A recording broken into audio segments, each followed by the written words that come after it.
Hi hello welcome back to my YouTube channel friends. ಬೆಳಗ್ಗೆ ಮತ್ತೆ ಹುಷಾರಿಲ್ದಂಗೆ ಅವನಿಗೆ ಪುನರ್ವಿಗೆ ಸಿಕ್ಕಾಬಟ್ಟೆ ತಲೆ ಬಿಸಿ ಆಗಿತ್ತು. ಸೊ ಚಾನ್ಸ್ ತೊಗೊಳೋದು ಬೇಡ ಅಂತ ಈಗ ಹಾಸ್ಪಿಟ್ಲಿಗೆ ಹೋಗ್ತಾ ಇದ್ದೀವಿ. ಸರಿ ಬಂಗಾರ, ಆಸ್ಪತ್ರೆಗೆ ಹೋಗೋಣ? ಹಾಂ, ಆಸ್ಪತ್ರೆಗೆ ಹೋಗೋಣ ಮಗನೇ? ಜ್ವರ ಬಿಟ್ಟವ? ಸರಿ, ಬವತ್ತೆ ಫೋನ್ ಮಾಡುತ್ತಂತೆ, ಡಾಕ್ಟ್ರ್ ಇದ್ದಾರ ನೋಡಿ, ಬವತ್ತೆ ನೋಡಕ್ಕೆ ಹೋಯ್ತೆ ಅಂತಾರೆ. ಓಕೆನಾ? ಸೊ ಹಾಸ್ಪಿಟ್ಲಿಗೆ ಬಂದೀವಿ ಫ್ರೆಂಡ್ಸ್. ಈಗ ನಮ್ಮ ಅತ್ತಿಗೆ ಮನೇಲಿ ವೆಯ್ಟ್ ಮಾಡ್ತಾಯಿದ್ದೀವಿ. ಇನ್ನೂ ಡಾಕ್ಟ್ರು ಬಂದಿಲ್ಲ, ಓಪನ್ ಆಗಿಲ್ಲ.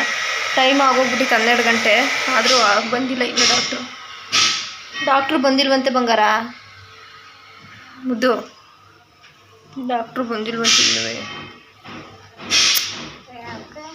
ಗೊತ್ತಿಲ್ಲ ಮಗನೇ ಯಾಕೆ ಬಂದಿಲ್ಲ ಅಂತ. ಒಂದು ಬ್ಲಡ್ ಟೆಸ್ಟ್ ಮಾಡಿಸ್ತೀನಿ ಫ್ರೆಂಡ್ಸ್. ಇಲ್ಲಾಗಿ ಒಂದು ತುಂಬ ದಿನದಿಂದ ಜ್ವರ ಬಂದು ಬಿಡ್ತಿದ್ದಾವಲ್ಲ, ಯಾಕೆ ಬೇಕು ಅಂತ ಇವತ್ತೊಂದು ಬ್ಲಡ್ ಟೆಸ್ಟ್ ಮಾಡಿಸೋಣ ಅಂತ ಅಂದ್ಕೊಂಡಿದ್ದೀವಿ. ಚುಚ್ಚಿ ಮಾಡಿಸ್ಕೊಂತೀವಿ ಬಂಗಾರಿ? ಚುಚ್ಚಿ ಮಾಡಿಸ್ಕೊಂತೀಯ? No reaction. ತಿಂಡಿ ತಿನ್ಸನಾ? ಚೂರ ತಿನ್ಸನ? ಒಂದು ಚೂರು ತಿಂಡಿಯಾ? ಬೇಡ? ಯಾಕೆ ಬೇಡ? ಚೂರು ತಿನ್ನು ಮತ್ತೆ ತಿನ್ಸನ ಒಂದು ಚೂರಾ? ಹಾಂ, ಬೇಡ ಅಮ್ಮ. ಸೊ ಡಾಕ್ಟ್ರಿಗೆ ತೋರಿಸಿದ್ವಿ, ಬಿಟ್ಟು ಜ್ವರ ಬರ್ತಿದೆ ಅಂತ ಹೇಳ್ಬಿಟ್ಟು. ಅದಕ್ಕೆ ಅವರು ಯಾಕೆ ಚಾನ್ಸ್ ತೊಗೊಳೋದು ಬೇಡ ಅಂತೇಳಿ ಬ್ಲಡ್ ಚೆಕಪ್ ಮಾಡ್ಸೋಕ್ಕೆ ಹೇಳಿದ್ರು. ಈಗ ಒಂದು ಇದಕ್ಕೆ ಲ್ಯಾಬಿಗೆ ಒಂದು ಕನ್ಸಲ್ಟ್ ಮಾಡಿದ್ರು ಅವರೇ. ಸೊ ಅಲ್ಲಿಗೆ ಹೋಗಿ ಬ್ಲಡ್ ಕೊಟ್ಟು ಮನೆಗೆ ಹೋಗ್ತಾ ಇದ್ದೀವಿ. ಇದೇ ಹಾಸ್ಪಿಟಲ್ಲು ನಾನು ತೋರಿಸ್ತಾ ಇರೋದು ಪುನರ್ವಿಗೆ. ಚಿಕ್ಕ ಕ್ಲಿನಿಕ್ ಅಷ್ಟೇ, ತುಂಬ ಚೆನ್ನಾಗಿ ನೋಡ್ತಾರೆ. ಬಟ್ ಆದರೆ ನಮ್ಮ ಅದಕ್ಕೆ ಎತ್ಕೊಂಡು ಹೋಗ್ತಾ ಅವ್ರು ಪುನರ್ವನ. ಯಾಕೆ ಇಲ್ಲ? ಈಗ ಮೋಟು ಬತ್ತಲು ನೋಡ್ಕೊಂಡು ಮಂಕ ಆಯ್ತಾ?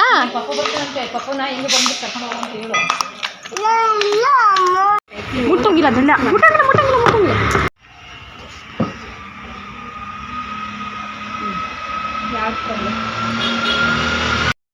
ಸೊ ಇವರೇ ಡಾಕ್ಟರು. ರಿಪೋರ್ಟ್ ಬಂತು, ಅದಕ್ಕೆ ರಿಪೋರ್ಟ್ ನೋಡಿ ಟೈಫಾಯ್ಡ್ ಇದೆ ಅಂತ ಹೇಳ್ಬಿಟ್ಟು ಹೇಳಿದ್ರು. ಸೊ ಇನ್ನೇನು ಮಾಡೋದು ಅಂತ ಕೇಳಿದ್ದಕ್ಕೆ ಅಡ್ಮಿಟ್ ಆದರೂ ಮಾಡಿ ಅಥವಾ ಇಂಜೆಕ್ಷನ್ ಆದರೂ ಬೆಳಗ್ಗೆ ಸಂಜೆ ಹಾಕಿಸ್ಕೊಂಡು ಹೋಗಿ ಅಂತ ಹೇಳಿದ್ರು. ಸರಿ ಅಂತ ಹೇಳಿ ನಾವು ಇಂಜೆಕ್ಷನ್ ಹಾಕಿಸ್ಕೊಂಡು ಇವಾಗ ಸಂಜೆ ಡೋಸ್ ಹೋಗಲೇಬೇಕು ಅಂತ ಹೇಳಿದ್ರು. ಸೊ ಹಾಗಾಗಿ ಒಂದು ಕೆನಲ್ ಹಾಕಿಸ್ಕೊಂಡು ಇಂಜೆಕ್ಷನ್ ನೀಟಾಗಿ ನೋಡ್ಕೋತೀವಿ ಅಂತ ಹೇಳ್ಬಿಟ್ಟು ಇಂಜೆಕ್ಷನ್ ಹಾಕಿಸ್ಕೊಂಡು ಮನೆಗೆ ಕರ್ಕೊಂಡು ಹೋಗ್ತಾ ಇದ್ದೀವಿ. ನಿಜವಾಗ್ಲೂ ಯಪ್ಪ, ನಮಗೆ ಈ ಥರ ಆಗುತ್ತೆ ಅಂತಲೇ ಅಂದ್ಕೊಂಡಿರಲಿಲ್ಲ. ನಾನು ಊಹಿಸ್ಕೊಂಡು ಇರಲಿಲ್ಲ ಟೈಫಾಯ್ಡ್ ಆಗಿರುತ್ತೆ ಅಂತ ಹೇಳ್ಬಿಟ್ಟು. ಏಕೆಂದರೆ ಡೆಂಗ್ಯೂ ಆಗಲ್ಲ ಅನ್ನೋದೊಂದು ಇದಿತ್ತು. ಏಕೆಂದರೆ ಸೊಳ್ಳೆ ಔಷಧಿ ಆಗಿರ್ಬೋದು, ಓಡೋಮಸ್ ಹಚ್ತಾ ಇದ್ದೆ ಮತ್ತು ಫ್ರೂಟ್ಸ್ ತಿನ್ನಿಸ್ತಾ ಇದ್ದೆ, ಅದಾಗಲ್ಲ ಅಂತ ಗೊತ್ತಿತ್ತು. ಬಟ್ ಟೈಫಾಯ್ಡ್ ಇರುತ್ತೆ ಅಂತ ನಾನು ಅಂದ್ಕೊಂಡೇ ಇರಲಿಲ್ಲ. ಚುಚ್ಚಿರುವಾಗಂತೂ ಇಂಥ ಅಳ್ಳಿಲ್ಲ ಪುನರ್ವು. ಅವ್ನು ಚುಚ್ಚಿದಾಗ ನೋವಾಗಲಿಲ್ಲ, ಅವನಿಗೆ ಬ್ಯಾಂಡೇಜ್ ಮಾಡಿದ್ರಲ್ಲ ಆವಾಗ ಸಿಕ್ಕಾಬಟ್ಟೆ ಅತ್ತ. ಅದು ಪೊಲೀಸು ಮೂವ್ ಮಾಡೋ ತನಕ ಇಲ್ಲೇ ಇರಬೇಕು. ಸಿಗ್ನಲ್ ಬಿದ್ದಿತ್ತಲ್ಲ ಅಲ್ಲೆಲ್ಲ ಕ್ಲಿಯರ್ ಮಾಡ್ತಾರೆ, ಆವಾಗ ಮೂವ್ ಮಾಡೋದು.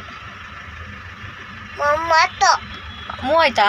ಅದು ಆ ಕಡೆದು ಮೂವ್ ಆಯ್ತು, ಈ ಕಡೆದು ಮೂವ್ ಆಗಿಲ್ಲ ಇನ್ನು. ಆ ಕಡೆ ರೋಡಿಂದು ಮೂವ್ ಮಾಡಿ ಕ್ಲಿಯರ್ ಮಾಡ್ತಾರೆ ನಮಗೆ ಹೋಗಕ್ಕೆ ರೋಡ. ಆವಾಗ ನಮಗೆ ಸಿಗ್ನಲ್ ಕೊಡ್ತಾರೆ. ಇಲ್ಲಿ ರೆಡ್ ಕಲರ್ ಹೊತ್ತಿತ್ತು ನೋಡಿ, ಇಲ್ಲಿ ಈ ಕಡೆ ಲೈಟ್ ಕಂಬದಲ್ಲಿ ಆ ರೆಡ್ಡು ಯೆಲ್ಲೋ ಆಗಿ ಗ್ರೀನ್ ಹತ್ತುತ್ತೆ. ಗ್ರೀನ್ ಬೇಕಾದ್ರೆ ನೋಡ್ತಾ ಇರೋದನ್ನ, ಗ್ರೀನ್ ಹತ್ತಬೇಕಾಗ ಹೋಗುತ್ತೆ ಗಾಡಿ. ತೋರಿಸ್ತೀನಿ ನೋಡು ನಾನು. ಅದು ಗ್ರೀನ್ ಇದು ನಂಬರ್ ಬರ್ತಿತ್ತಲ್ಲ, ಅದು ನಿಂತೋಗಿ ಗ್ರೀನ್ ಬರುತ್ತೆ. ಗೊತ್ತಾಯ್ತಾ? ಅದು ಹಂಗೆ ಮಗನೆ. ಈಗ ಒಂದೇ ಸತಿ ಹೋದ್ರೆ ಆಕ್ಸಿಡೆಂಟ್ಗಳು ಆಗ್ತಾವಲ್ಲ ಎಲ್ಲ, ಆಮೇಲೆ ಹಿಂಗೆ ಒಬ್ರೊಬ್ರು ಇದು ಮಾಡ್ತಾರಲ್ಲ, ಅದಕ್ಕೆ ಕೈಗೆ ಹಾಕನಾ? ಹಾಂ ಸರಿ, ಹಾಕ್ತೀನಿ. ಅಲ್ಲಿ ನೋಡೋ ಮಗನೆ, ಈಗ ನಂಬರೆಲ್ಲ ಲೆಸ್ ಆಗ್ತೈತೆ, ಈಗ ಮೂವ್ ಆಗೋದಷ್ಟೇ.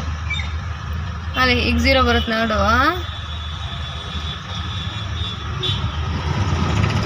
ನೋಡೀಗ ಹೋಗುತ್ತೆ ನಂಬರು, ಅದು ರೆಡ್ ಕಲರ್ ಮೂವ್ ಆಯಿತು.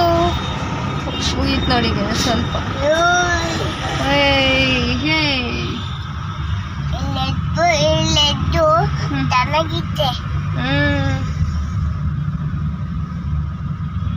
ಓ, ಗಂಟ್ಲೆಲ್ಲ ಯಾಕೋ ವಾಯ್ಸ್ ಚೇಂಜ್ ಐತೆ?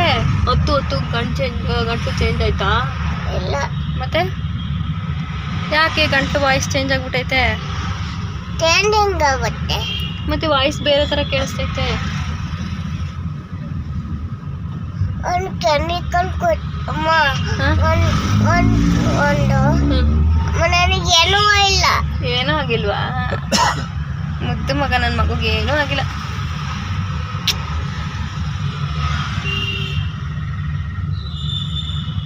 ಅಮ್ಮ ಇಲ್ಲಿ ಯಾಕೆ ಗ್ರೀನ್ ಬಟನ್ ಇರೋದು? ಗ್ರೀನ್ ಬಟನ್ ಇರೋದು ಹೋಗೋಕ್ಕೆ, ಮೂವ್ ಆಗೋಕ್ಕೆ, ಮುಂದಕ್ಕೆ. ರೆಡ್ ಬಂದರೆ ನಿಂತ್ಕೋಬೇಕು, ಎಲ್ಲೋ ಬಂದರೆ ಸ್ಟಾರ್ಟ್ ಮಾಡ್ಬೇಕು ಗಾಡಿನ ಹೋಗಕ್ಕೆ ಮುಂದಕ್ಕೆ, ಗ್ರೀನ್ ಬಂದರೆ ಮುಂದಕ್ಕೆ ಹೋಗ್ಬೇಕು. ಗೊತ್ತಾಯ್ತಾ? ಇದೆಲ್ಲ ಟ್ರಾಫಿಕ್ ರೂಲ್ಸ್.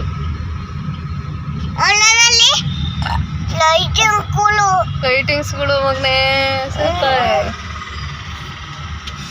ಚೆನ್ನಾಗಿತ್ತು ಅಲ್ವಾ? ಕಲರ್ ಕಲರ್ ಒಂದು ಗ್ರೀನ್ ಒಂದು ರೆಡ್. ನಿಧಾನಕ್ಕೆ ಮಗನೇ ನೀನು. ಒಂದು ಗ್ರೀನ್ ಒಂದು ರೆಡ್. ಒಂದು ಗ್ರೀನ್ ಒಂದು ರೆಡ್ಡಾ? ಈಗ ರಾತ್ರಿ ಹೆಂಗೋ ಪುನೀ ಸ್ವಲ್ಪ ಹೊತ್ತು, ನಾನು ಸ್ವಲ್ಪ ಹೊತ್ತು ಕಾಯ್ದು ಬೆಳಗ್ಗೆನೆ ನನಗೆ ಹಸ್ವಾಗ್ತಿದೆ ಅಂತ ಕೇಳ್ದ. ಪಾರ್ಲೇಜಿ ಬಿಸ್ಕೆಟ್ ಬೇಕು ಅಂತ ಹೇಳ್ದ. ಅದಕ್ಕೆ ಅವರಪ್ಪ ತಂದುಕೊಟ್ರು. ನಮ್ಮ ದುರಾದೃಷ್ಟ ಹೆಂಗಿದೆ ಅಂತ ಅಂದರೆ ಇವತ್ತು ನೈಟು ಅವರಪ್ಪಗೂ ಕೂಡ ತುಂಬಾ ಜ್ವರ, ಚಳಿ ಜ್ವರ. ಅವರಪ್ಪಗೂ ಕೂಡ ಇವಾಗ ಬೆಳಕಾಗಿದೆ. ಅವರಪ್ಪ ಅತ್ಲಾಗಿ ನಿನ್ನೆ ಜ್ವರ ಬಂದಿತ್ತು ಅಂತ ಹೇಳಿ ಇವತ್ತು ಅವರು ಮತ್ತೆ ಒಬ್ಳ ಕೈಲಿ ನಿಭಾಯಿಸೋಕ್ಕಾಗಲ್ಲ ಪುನರ್ವನ ಅಂತ ಹೇಳಿ ಇವತ್ತು ಒಂದಿನ ನಾನು ಲೀವ್ ಹಾಕ್ತೀನಿ, ನಾಳೆ ಒಂದಿನ ನೀನು ಹೆಂಗಾದರೂ ಮಾಡಿ ಮ್ಯಾನೇಜ್ ಮಾಡು ಅಂತ ಹೇಳಿದ್ರು. ಸರಿ ಅಂತ ಹೇಳಿ ಇವತ್ತು ಅವರಪ್ಪ ಲೀವ್ ಹಾಕಿದ್ದಾರೆ. ನೋಡ್ತಾ ಇರ್ಬೋದು ನೀವು ಹೆಂಗೆ ಆಗಿದೆ ಅಂತ ಹೇಳ್ಬಿಟ್ಟು. ರಾತ್ರಿ ಎಲ್ಲ ಅವನು ಎಲ್ಲಿ ಸೂಜಿ ಅಳ್ಳಾಡ್ಸ್ಕೊತಾನೋ ಅಂತ ಇಬ್ಬರೂ ಕೂಡ ಅರ್ಧ ಹೊತ್ತು ನೋಡ್ಕೊಂಡಿದ್ದೀವಿ. ಅವರು 3 ಗಂಟೆವರೆಗೂ ನೋಡಿಕೊಂಡ್ರು, ಟಿ ವಿ ನೋಡಿಕೊಂಡು 3 ಗಂಟೆವರೆಗೂ ಎಚ್ಚರಿಕೆ ಇದ್ದರು. ಅವ್ರಿಗೂ ಪಾಪ ಹುಷಾರಿಲ್ಲ, ಹೆಲ್ತ್ ಅಪ್ಸೆಟ್ ಆಗಿದೆ, ಅವ್ರಿಗೂ ಚಳಿ ಜ್ವರ. ನಾನು ಒಬ್ಬಳೇ ಚೆನ್ನಾಗಿರೋದು. ನಾನು ಮತ್ತೆ ಬೆಳಗಿನ ಜಾವ 5 ಗಂಟೆಗೆ ಎಲ್ಲ ಎದ್ದೇಳ್ತೀನಲ್ಲ, ಸೊ ಹಾಗಾಗಿ ನಾನು ಸ್ವಲ್ಪ ಹೊತ್ತು 3 ಗಂಟೆವರೆಗೂ ಮಲ್ಕೊಂಡು 3 ಗಂಟೆ ಮೇಲೆ ನಾನು ನೋಡಿಕೊಂಡೆ. ಅವನೇನಿಲ್ಲ ಅದೇ ಕೈಲಿ ಕೆರ್ಕೊಳ್ಳೋದು ಅಥವಾ ಆ ಕೈಲಿ ಮೈ ಮುರಿಯೋದು, ಹೊಟ್ಟೆ ಸಂದಿಗೆ ಹಾಕ್ಕೊಳ್ಳೋದು ಕೈನ, ಆ ಥರ ಎಲ್ಲ ಮಾಡಿಬಿಡ್ತಾನೆ ಅಂತ ಹೇಳ್ಬಿಟ್ಟು ಕಣ್ಣಲ್ಲಿ ಕಣ್ಣಿಟ್ಟು ಕಾದಿದ್ದೀವಿ. ನಿಜವಾಗ್ಲೂ ನಮಗೊಂದು ಇದು ಏನು ಚಾಲೆಂಜ್ ಅಂತಲೇ ಹೇಳ್ಬೋದು. ಅವ್ರು ಹೇಳಿದ್ರು ಅಡ್ಮಿಟ್ ಮಾಡ್ಕೋಬೋದು, ನಿಮ್ಮ ಅನುಕೂಲ ಹೆಂಗಿರುತ್ತೋ ಹಂಗೆ ಅಡ್ಮಿಟ್ ಮಾಡೋ ಅವಶ್ಯಕತೆ ಏನಿಲ್ಲ, ಬಟ್ ಇಲ್ಲ ನಾನು ಮಾಡ್ತೀನಿ ಅಬ್ಸರ್ವೇಷನಲ್ಲಿ ಇರಲಿ ಅಂದರೆ ಮಾಡ್ಕೋಬೋದು ಅಂತ ಹೇಳಿದ್ರು. ಇಲ್ಲಿ ಬೆಂಗಳೂರಲ್ಲಿ ಅಡ್ಮಿಟ್ ಮಾಡಿದ್ರೆ ನಮ್ಮಂಥ ಮಿಡಲ್ ಕ್ಲಾಸ್ ಫ್ಯಾಮಿಲಿಲಿ ನಿಜವಾಗ್ಲೂ ಒಂದು 20-30 ಸಾವಿರ ಬೇಕಷ್ಟೇ. ಸೊ ಏನು ಬೇಡ ಅಂದರೆ ನೀವೇ ನೋಡ್ಕೋತೀವಿ ಕೇರ್ ಆಗಿ ಅಂದರೆ ಇಟ್ಕೋಬೋದು ಅಂತ ಹೇಳಿದ್ರು. ಸೊ ಹಾಗಾಗಿ ನಾವೇ ಇಟ್ಕೊಂಡು ಆಗುತ್ತೆ ಅಂತ. Hi friends, welcome back to my YouTube channel. Friends ಎಲ್ಲರೂ ಹೇಗಿದ್ದೀರಿ? ಎಲ್ಲ ಸೂಪರ್ ಆಗಿದ್ದೀರಾ ಅಂತ ಅನ್ಕೊಂಡು ಸ್ಟಾರ್ಟ್ ಮಾಡ್ತಾ ಇದ್ದೀನಿ. ಮೊಬೈಲ್ ನೋಡಬೇಕು. ಮೊಬೈಲ್ ನೋಡಬಾರ್ದು, ರೇಡಿಯೇಷನ್ ಇರುತ್ತೆ, ಮಗುಗೆ ಸ್ಟ್ರೆಸ್ ಆಗುತ್ತೆ ಅಂತ ಹೇಳಿದ್ರು ತಾನೇ ಡಾಕ್ಟ್ರು. ನಿನ್ನೆದ್ರಿಗೆ ಹೇಳಿದ್ರು ಪ್ಲೀಸ್ ಅಮ್ಮ ನೋಡಬಾರ್ದು. ಡಾಕ್ಟ್ರು ಏನಂತ ಹೇಳಿದ್ರು ಗೊತ್ತಾ? ಇನ್ನೊಂದು ಹಾಕ್ಬೇಕಲ್ಲ ಇದೊಳಗೆ, ಅವನೇನಾರು ಫೋನ್ ನೋಡಿದ್ರೆ ಇನ್ನೊಂದೆರಡು ಹಾಕ್ತೀವಿ ಚುಚ್ಚಿನ, ಈಗ ಆ ಕಡೆ ಕೈಗೆ ಒಂದು ಚುಚ್ಚಿಬಿಡ್ತೀವಿ ಅಂತ ಹೇಳಿದ್ರು ಕಣವ. ಫ್ರೆಂಡ್ಸ್ ಈಗ ಇಂಜೆಕ್ಷನಿಗೆ ಹೋಗ್ತಾ ಇದ್ದೀವಿ. 3 ದಿನ ಹೇಳಿದ್ದಾರೆ, ಬೆಳಗ್ಗೆ ಸಂಜೆ 2 ದಿನ, 3 ದಿನ ಬೆಳಗ್ಗೆ ಸಂಜೆ ಹೇಳಿದ್ದಾರೆ. 6 ಇಂಜೆಕ್ಷನ್. ಟೈಫಾಯ್ಡ್ ಆಗಿದೆ ಬೇಡ. ಓ ಬಿಚ್ಚಂಗಿಲ್ಲ, ಅಯ್ಯೋ ಬಿಚ್ಚಂಗಿಲ್ಲ. ಅದು ಇದ್ರೊಳಗೆ ಕೈ ಹಾಕಿ ಆಮೇಲೆ ಹುಷಾರಾಗ್ತೀಯಲ್ಲ, ಕೆಮ್ಮೆಲ್ಲ ಹುಷಾರಾಗುತ್ತಲ್ಲ ಅವಾಗ, ಸರಿನಾ? ಸೊ ಲೈಟಾಗಿ ಟೈಫಾಯ್ಡ್ ಆಗಿದೆ. ಲೈಟಾಗಿ ತಡಿ ಪಪ್ಪ ಬರ್ತಾರೆ. ಆಮೇಲೆ ಈ ಡೆಂಗ್ಯೂ ಏನೂ ಇಲ್ಲ ಫ್ರೆಂಡ್ಸ್, ಪ್ಲೇಟ್ಲೆಟ್ಸ್ ಎಲ್ಲ ಚೆನ್ನಾಗಿದೆ, ಬಟ್ ಟೈಫಾಯ್ಡ್ ಸ್ವಲ್ಪ ಆಗಿದೆ, ಇನ್ಫೆಕ್ಷನ್ ಆಗಿದೆ ಅವನಿಗೆ. ಅದೇ ಫುಡ್ ಇನ್ಫೆಕ್ಷನ್ ಆಗಿದೆ ಅಂತ ಹೇಳ್ಬಿಟ್ಟು ಇದನ್ನ ಕೊಟ್ಟಿದ್ರಲ್ಲ.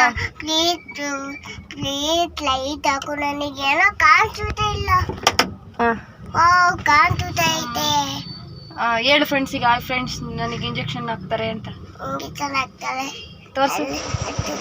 ನೋಡಿ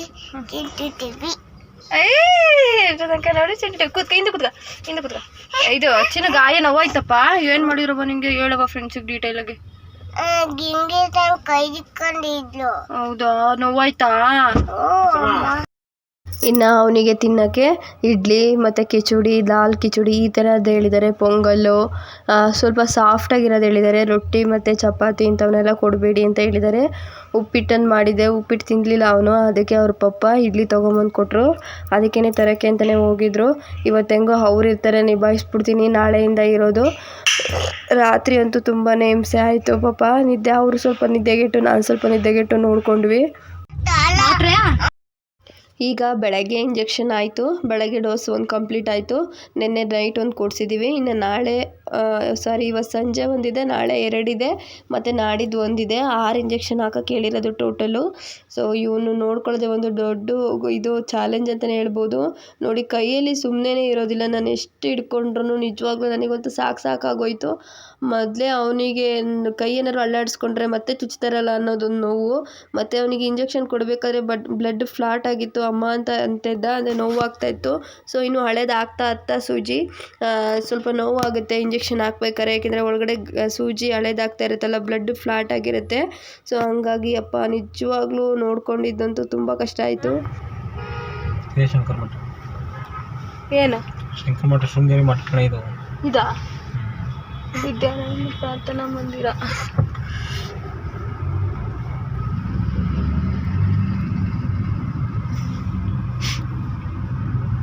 ಸೊ ಹಿಂಗೆ ಅವನ ಜೊತೆನೇ ಬರೀ ಆ ಸೂಜಿ ಬಗ್ಗೆ ಅಥವಾ ಹಾಸ್ಪಿಟಲ್ ಬಗ್ಗೆ ಮಾತಾಡಿದ್ರೆ ಅವನಿಗೂ ಮೂಡು ಒಂಥರ ಆಗಿರುತ್ತೆ ಅಂತ ಹೇಳ್ಬಿಟ್ಟು ಮಾಮೂಲಿ ನಾರ್ಮಲಾಗಿ ನಾವು ಹೆಂಗಿರ್ತೀವೋ ಹಂಗೆ ಇರ್ತಿದ್ದು. ಏಕೆಂದರೆ ಅವನಿಗೆ ಸೂಜಿ ಇದೆ ಅಂತಂದರೆ ಅದೇ ಡಿಪ್ರೆಷನ್ನಿಗೆ ಹೋಗ್ಬೋದು ಮಕ್ಕಳುಗಳು ಅಂತ. ಏಕೆಂದರೆ ಮಕ್ಕಳು ಮನಸ್ಸು ತುಂಬಾ ಸೂಕ್ಷ್ಮ, ಅದೇನು ಅಲ್ಲ ಇರುವೆ ಕಚ್ಚಿದಂಗೆ ಆಗುತ್ತೆ ಅಂತ ಹೇಳಿ ಅವನಿಗೆ ಸಮಾಧಾನ ಮಾಡಿ, ಅದೇನಿಲ್ಲ ಚಿನ್ನು ನಿನಗೆ ಸ್ಟ್ರಾಂಗ್ ಆಗೋಕ್ಕಷ್ಟೇ ಹಂಗೆ ಹಿಂಗೆ ಅಂತ ಏನೇನೋ ಹೇಳಿ ಪುಸಿ ಮಾಡಿದು. ಸೊ ಅವ್ನು ಸ್ವಲ್ಪ ಮೈಂಡ್ ಚೇಂಜ್ ಮಾಡಲಿ ಅಂತ ಹೇಳ್ಬಿಟ್ಟು ಇದನ್ನು ನರ್ಸರಿ ನೋಡಿದ್ವು, ಅಲ್ಲೊಂದು ಬರ್ತಾ, ಅದಕ್ಕೆ ಪುನಿ ಗಿಡ ಕೊಡಿಸ್ತೀನಿ ಬಾ ಅಂತ ಹೇಳಿ ಕರ್ಕೊಂಬಂದರು. ಸೊ ನೋಡೋಣ 1-2 ಗಿಡ ತಗೊಳ್ಳೋಣ ಅಂತ ಹೇಳಿ ಬಂದಿದ್ದೀವಿ.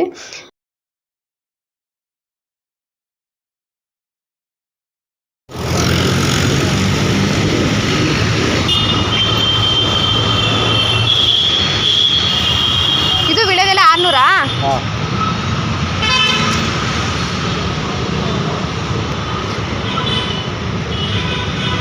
ಇದು ಹಿಂಗೆ ಇರೋದಾ? ಪಾಟಲ್ಲೇ ಬಿಟ್ಟರೆ ನಡೆಯುತ್ತಾ? ಎಲ್ಲ ಇದು 600. ಇದೆಂತ ಗಿಡ? ಆ ಕಡೆ 700 ರೂಪಾಯಿ, ಈಗ 500 ರೂಪಾಯಿ.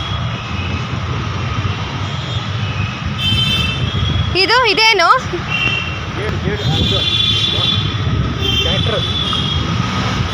ಸುಮ್ಮನೆ ಶೋಕ್ ಅಷ್ಟೇ ಅಲ್ಲ ಇದು?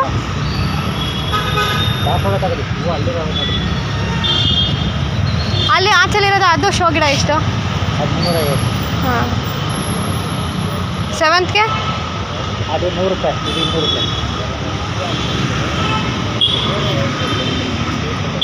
ಸಾಕಾ? ಅದೊಂದೇ? ಹಾಂ ಸಾಕು, ಇದೊಂದೇ. ಹಾಂ ವೈಟ್ ಇರಲ್ಲ, ವೈಟು ಇದೆಲ್ಲ. ಬಿಸ್ಕೆಟ್ ತಗೊಂಬ ಅಂದೆ.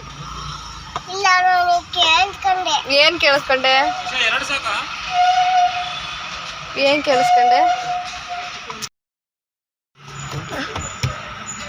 ಕಾಲಂಗೆ ಹಾಕ್ಬಾರ್ದು ಹೊರಗಡೆ, ಕೆಕ್ಕೆ ಆಗ್ತಿದೆ. ಪುಟ್ಟು ಪಾದ ಇದು.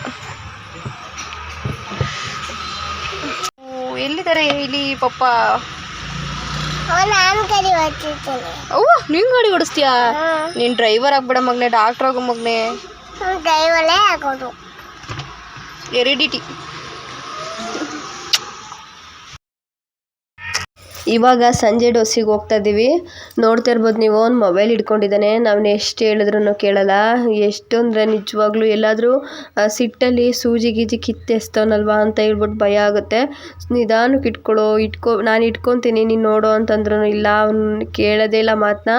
ಈ ಟೈಮಲ್ಲಿ ಮಕ್ಕಳು ಹಠ ಮಾಡೋದು ತುಂಬ ಜಾಸ್ತಿ. ಸೊ ಹೆಂಗೆ ನಿಭಾಯಿಸ್ಬೇಕು ಅಂತ ಗೊತ್ತಾಗಲ್ಲ, ಯಾಕೆಂದರೆ ಫಸ್ಟ್ ಟೈಮ್ ಅಲ್ವಾ ನಮಗೂ ಕೂಡ. ಸೊ ಅವ್ನು ಹೇಳ್ದಂಗೆ ಕೇಳಿಕೊಂಡು ನಿಧಾನಕ್ಕೆ ಹ್ಯಾಂಡ್ಲ್ ಮಾಡ್ತಾ ಇದ್ದೀವಿ. ಈಗ ಸಂಜೆ ಡೋಸಿಗೆ ಬಂದಿದ್ದೀವಿ. ಎಲ್ಲಮ್ಮ? ಅಲ್ಲಿ ಅದು ಆವಿನ ಮೇಲೆ ಮಲ್ಗೋದು ರಂಗನಾಥ ಸ್ವಾಮಿ.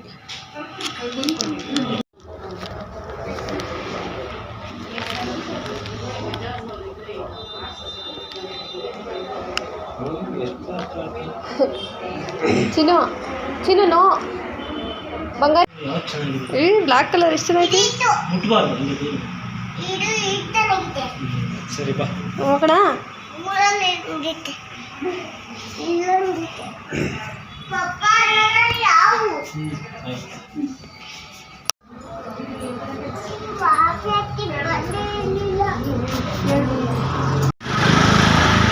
ಯಾವುದು?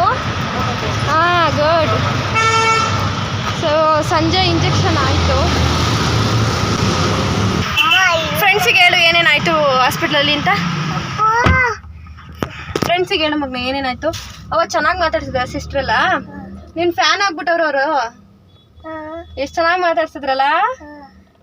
ಏನಂತಾರೆ ನಿನ್ಗೆ? ಏನಂತಾರೆ ಏನಂತಾರೆ? ಪುನರ್ ಬಂತಾರ.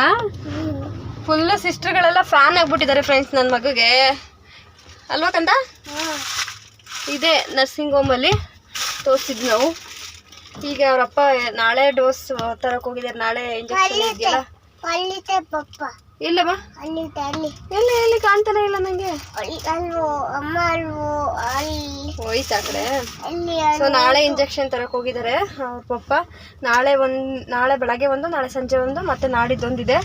ನೋಡಬೇಕು ಅದು ಕಂಪ್ಲೀಟ್ ಆದಮೇಲೆ ಏನು ಹೇಳ್ತಾರೆ ನೋಡಬೇಕು. ಬ್ಲಡ್ ಏನಾದ್ರು ಚೆಕ್ ಮಾಡಿಸ್ಬೇಕು ಅಥವಾ ಕುತ್ಕೋಕೊಂಡೆ ನೋಡಬೇಕು. ಅದೇ ಸಾಕು ಅಂತ ಹೇಳ್ತಾರೋ ಗೊತ್ತಿಲ್ಲ. ಪ್ಲೇಸ್ ಚಿನ್ನು ಹಂಗೆಲ್ಲ ಮುಟ್ಬಾರ್ದು.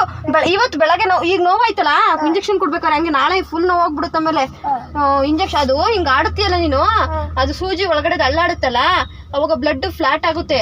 ಅವಾಗ ಇಂಜೆಕ್ಷನ್ ಕೊಡ್ಬೇಕಾದ್ರೆ ಇವಾಗ ಅಮ್ಮ ಅಂದಲ್ಲ, ಹಂಗೆ ಅಮ್ಮ ಅನ್ಬೇಕಾಗುತ್ತೆ. ಜಸ್ಟ್ ಅಮ್ಮ ಅಂದ ಅಷ್ಟೇ. ಅದು ಬ್ಲಡ್ ಫ್ಲಾಟ್ ಆಗಿರುತ್ತಲ್ವ ಗಾಳಿಗೆಲ್ಲ. ಆಮೇಲೆ ಅಲ್ಲಾಡ್ಸ್ಕೊತಾನೆ ಸ್ವಲ್ಪ. ನೋಡು ಇಷ್ಟೇ ಕೇರಾಗಿ ನೋಡ್ಕೊಂಡ್ರು ನೆಗ್ಗಿಯೋದು. ಆಮೇಲೆ ಏನು ಮಾಡ್ತೀಯಾ? ಜಂಪ್ ಮಾಡೋದು. ನಾನು ಕನ್ನಡ, ಅವ್ನು ಇಂಗ್ಲೀಷು. ಸೊ ಹಂಗೆ ಸ್ವಲ್ಪ ಇದಾಯಿತು. ಬೆಳಗ್ಗೆ ಏನಾಗಿರಲಿಲ್ಲ, ಚುಚ್ಚಬೇಕಾದ್ರೆ ಅವನೇನು ಜಾಸ್ತಿ ಅಳ್ಳಿಲ್ಲ. ಇವಾಗ ಸ್ವಲ್ಪ ಬ್ಲಡ್ ಫ್ಲಾಟ್ ಆಗಿತ್ತು ಅನ್ಸುತ್ತೆ. ಅಮ್ಮ ಅಂದ ಅಷ್ಟೇ, ಅಳ್ಳಿಲ್ಲ ಅವನೇನು. ಅಲ್ವಾ ಕಂದ? ಅಳಲ್ಲ ನನ್ನ ಮಗೇನು. ಗುಡ್ ಬಾಯ್ ಯಾಕಂದಮ್ಮ ನನ್ನ ಮಗ ಗುಡ್ ಬಾಯ್. ಫ್ರೆಂಡ್ಸ್ ಹೇಳು ಫ್ರೆಂಡ್ಸಿಗೆ. ಅದ್ರೊಳಗಡೆ ಇಂಜೆಕ್ಷನ್ ಹಾಕ್ತಾರೆ. ಇವಾಗ ಹಾಕಿದ್ರಲ್ಲ ಆ ಥರ ಇಂಜೆಕ್ಷನ್ ಹಾಕ್ತಾರೆ. ಕುತ್ಕೊಂಡಿತಾ ನಿಮ್ಮ ಪಪ್ಪ? ಪುನರ್ವವ್ರೆ, ನಾವು ಈಗ ನಿಮಗೆ ಒಂದು ಪ್ರಶ್ನೆ ಕೇಳ್ಬೋದಾ? ನಿಮಗೆ ಅನಿಸಿಕೆ ಏನು? ಈಗ ಕೈಯಲ್ಲಿ ಬ್ಯಾಂಡೇಜ್ ಇದೆಯಲ್ಲ, ನಿಮ್ಮ ಅನಿಸಿಕೆ ನಿಮ್ಗೆ ಏನು ಅನ್ನಿಸ್ತಾ ಇದೆ? ಏನು ಅನ್ನಿಸ್ತಾ ಇಲ್ವಾ? ಮತ್ತೆ ಹ್ಯಾಪಿಯಾಗಿದ್ದೀರಾ ನೀವು? ಒಂದು ಸ್ವಲ್ಪನೂ ನೋವಾಗ್ತಾ ಇಲ್ವಾ? ಯಾಕೆ ನೋವಾಗ್ತಿಲ್ಲ? ನಮಗೆಲ್ಲ ನೋವಾಗುತ್ತಲ್ಲ.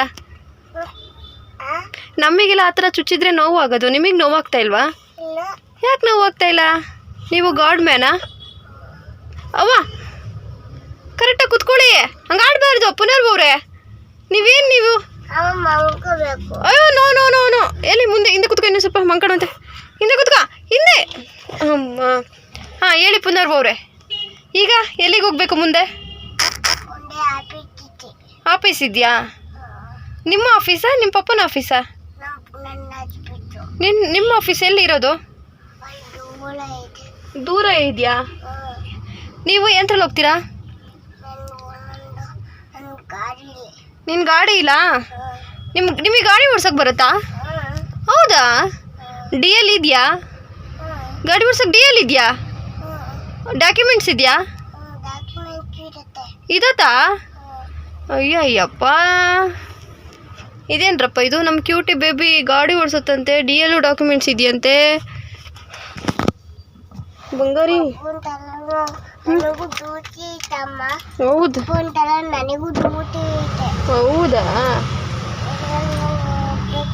ಹೌದಾ? ಎಲ್ಲಪ್ಪ? ಯಾರೇನೋ ಪಪ್ಪ ಅಂತೀಯಲ್ಲ. ಬರ್ತಾ ಒಟ್ಟಿನಲ್ಲಿ ಏನಾದರೂ ಮಾಡಿ ಒಂದು 3 ದಿನ ತಳ್ಳಬೇಕು ಅಂತೇಳಿ ಅವನ ಜೊತೆನೇ ಫನ್ನಿಯಾಗಿ ಆಡ್ತಾಯಿದ್ದು. ಏಕೆಂದರೆ ವಿಧಿ ಇಲ್ಲ ನಮಗೆ. ಬರೀ ಅವನ ಸ್ಟ್ರಿಕ್ಟಾಗಿ ಹಂಗಿರು ಹಿಂಗಿರು ಅಂತಂದರೆ ಇನ್ನೂ ಇರುವಾರಿ ಅವನು ಸ್ವಲ್ಪ ಸಣ್ಣ ಆಗ್ಬಿಡ್ತಾನೆ ಜರ್ಕೊಂಡು ಅಂತ ಹೇಳಿ ಇವಾಗ ಸಂಜೆ ಡೋಸ್ ಮುಗಿಸ್ಕೊಂಡು ಅವ್ರ ಅತ್ತೆ ಮನೆಗೆ ಬಂದಿದ್ವಿ. ಸ್ವಲ್ಪ ಹೊತ್ತು ಆಟ ಆಡಿಸ್ಕೊಂಡು ಹೋಗೋಣ ಅಂತೇಳಿ. ಅವನು ಅಲ್ಲಿರೋದಕ್ಕಿಂತ ಹೆಚ್ಚಾಗಿ ನಮ್ಮನೆಗೆ ಹೋಗೋಣ ಅಂತ ಹೇಳ್ಬಿಟ್ಟು ಆಟ ಮಾಡ್ತಾಯಿದ್ದ. ಹಂಗೆ ಬಂದು ಮತ್ತು ತರಕಾರಿ ಎಲ್ಲ ತೊಗೊಂಬಂದಿಟ್ಟಿದ್ದೆ. ತುಂಬ ದಿನ ಆಗಿತ್ತು. ಅದನ್ನು ಉಪ್ಪು ಮತ್ತು ನೀರು ಹಾಕಿ ಸ್ವಲ್ಪ ನೆನೆಯಕ್ಕಿಟ್ಟಿದ್ದೀನಿ. ಆಮೇಲೆ ಒಂದು ಕಾಟನ್ ಬಟ್ಟೆಲಿ ಒರೆಸಿಡೋಣ ಅಂತ ಹೇಳಿ ಅಷ್ಟೇ. ಒಂದು ವಾರಕ್ಕಾಗೋವಷ್ಟು ತರಕಾರಿ ತಂದಿಟ್ಟೆ. ಮತ್ತು ಇವಾಗ ಅಡುಗೆ ಮಾಡ್ತಾಯಿದ್ದೀನಿ. ಪುನರ್ವು ನೋಡ್ತಿರ್ಬೋದು. ಅವನು ನಾವು ಹೆಂಗೆ ಫನ್ನಿಯಾಗಿ ಆಡ್ತೀವೋ ಸೊ ಹಾಗಾಗಿ ಅವನಿಗೆ ಆ ಇಂಜೆಕ್ಷನ್ನಿಂದು ಅಥವಾ ಹಾಸ್ಪಿಟಲಿಂದು ಗಮನನೇ ಇಲ್ಲ. ಏಕೆಂದರೆ ನಾವು ಅವನನ್ನು ಆ ಥರ ನೋಡ್ಕೊತಿದ್ದೀವಿ. ಮತ್ತು ಇಲ್ಲಾಂದರೆ ನಾವು ಒಂಥರ ಪೇಷಂಟ್ ಥರ ಟ್ರೀಟ್ ಮಾಡಿದ್ರೆ ಮನೇಲಿ ಏನೂ ಕೆಲಸ ಮಾಡದೆ ಅಥವಾ ಏನೂ ಬೇರೆ ಆ್ಯಕ್ಟಿವಿಟೀಸ್ ಮಾಡದೆ ಬರೀ ಅವನನ್ನೇ ಮುಂದೆ ಇಟ್ಕೊಂಡು ಕೂತಿದ್ರೆ ಅವನಿಗೂ ಕೂಡ ಸಪ್ಪಗಾಗುತ್ತೆ, ಏನಪ್ಪ ಹಿಂಗಾಯ್ತು ಅಂತ ಹೇಳಿ. ಸೊ ನಾರ್ಮಲಾಗಿ ನಾವು ಹೆಂಗೆ ಡೇ ಕಳೀತಾ ಇದ್ದೀವೋ ಹಂಗೇ ಅವನ ಎದುರಿಗೆ ಕಳೆದ್ರೆ ಅವನಿಗೆ ಆರಾಮಾಗಿರ್ತಾನೆ ಅಂತ ಹೇಳಿ ಇದು ಮಾಡಿದ್ದು. ಸುಮ್ಮನೆ ಇರೋ ನಿಮ್ಮ ಅವನಿಗೆ ನಿಮ್ಮ ಅಪ್ಪಗೂ ಹೇಳೋದು, ನಮ್ಮ ಅಪ್ಪ ಇರೋದೇ ಹೆಂಗೆ, ನೀನು ಸುಮ್ಮನೆ ಇರ್ಬೇಕು ಅಷ್ಟೇ ಅಂತ ಏನು ಹಂಗಂದ, ನಮ್ಮ ಅಪ್ಪ ಇರೋದೇ ಹೆಂಗೆ ಅಂದ. ಸೊ ನೋಡಿದ್ರಲ್ಲ, ಅವ್ರ ಅಪ್ಪನ ಜೊತೆ ನಿಜವಾಗ್ಲೂ ತುಂಬಾ ಕ್ಲೋಸ್ ಆಗಿರ್ತಾನೆ. ನಾನೇ ಸ್ವಲ್ಪ ಗದ್ರತೀನಿ, ಏಕೆಂದರೆ ಇಬ್ಬರು ಅದೇ ಥರ ಆದರೆ ಅವನ್ನ ಹಿಡಿಯೋಕ್ಕಾಗೋದಿಲ್ಲ ಅಂತ ಅಷ್ಟೇ. ಈಗ ಅವ್ರ ಅಪ್ಪನ್ನ ನನ್ನ ತೊಡೆ ಮೇಲೆ ಮಲ್ಕೊ ಅಂತ ಎಲ್ಲ ಇದು ಮಾಡ್ತಿದ್ದ. ಇವತ್ತು ಹೆಂಗೋ ನೈಟ್ ಕಳೆದ್ವಿ. ಮತ್ತು ಇವಾಗ 3ನೇ ದಿನ, ಅಂದರೆ ಮೊನ್ನೆ ನೈಟು, ನಿನ್ನೆ, ಇವತ್ತು 3ನೇ ದಿನ ಇವತ್ತು. ಆದರೆ ನಾಳೆ ಇನ್ನೂ ಒಂದು ಇಂಜೆಕ್ಷನ್ ಇದೆ. ಇವತ್ತು ಬೆಳಗ್ಗೆ ಸಂಜೆ 2 ಇಂಜೆಕ್ಷನ್ ಇದೆ. ಇವಾಗ ಬೆಳಗ್ಗೆ ಆಗಿದೆ. ನಾನು ಜಾಸ್ತಿ ವ್ಲಾಗ್ ಮಾಡ್ಕೊಳಕ್ಕೆ ಹೋಗಿಲ್ಲ, ಏಕೆಂದರೆ ಅವನು ನೋಡ್ಕೊಳ್ಳೋದೇ ಆಯಿತು. ಡೇ 2, ಡೇ 3, ಡೇ 4ಅಲ್ಲೆಲ್ಲ ಅವ್ನು ನೋಡ್ಕೊಳ್ಳೋದೇ ಆಯಿತು. ಏಕೆಂದರೆ ಡೇ 2ನಲ್ಲಿ ಅವ್ರ ಅಪ್ಪ ಇದ್ದರು, ಹಾಗಾಗಿ ಅವ್ರು ನೋಡ್ಕೋತಾ ಇದ್ರು. ಸ್ವಲ್ಪ ಹೊತ್ತು ಅವ್ರು ನೋಡ್ಕೋಬೇಕಾದ್ರೆ ಮಾತ್ರ ಕ್ಲಿಪ್ಪಿಂಗ್ಸ್ ತೊಗೊತಾ ಇದ್ದೆ. ಬಟ್ ಇವಾಗ ನಾನೇ ನೋಡ್ಕೋಬೇಕಾಯ್ತು ಡೇ 3 ಮತ್ತು 4ಅಲ್ಲಿ. ಸೊ ಹಾಗಾಗಿ ನಾನು ಬ್ಲಾಗ್ ಮಾಡ್ಕೊಳಕ್ಕೆ ಹೋಗಿಲ್ಲ. ಯಾವಾಗಾದರೂ ಒಂಚೂರು ಚಿಕ್ಕದಾಗಿ ಕ್ಲಿಪ್ಪನ್ನು ತೊಗೊಂಡಿದ್ದೀನಿ ಅಷ್ಟೇ. ನಿಜವಾಗ್ಲೂ ಚಾಲೆಂಜಿಂಗ್ ಅಂದರೆ ಚಾಲೆಂಜಿಂಗಾಗೇ ಇತ್ತು. ಫೈನಲಿ ಚೆನ್ನಾಗಿದ್ದಾನೆ ಅಂತ ಹೇಳ್ಬಿಟ್ಟು ರಿಪೋರ್ಟ್ ಬಂತು. ಸೊ 4 ದಿನ ಕಂಪ್ಲೀಟ್ ಮಾಡಿದ್ವಿ. ಈ ವ್ಲಾಗ್ ಇಷ್ಟ ಆಗಿದ್ರೆ ದಯವಿಟ್ಟು ಲೈಕು, ಶೇರು, ಕಮೆಂಟು ಮಾಡಿ. Thank you.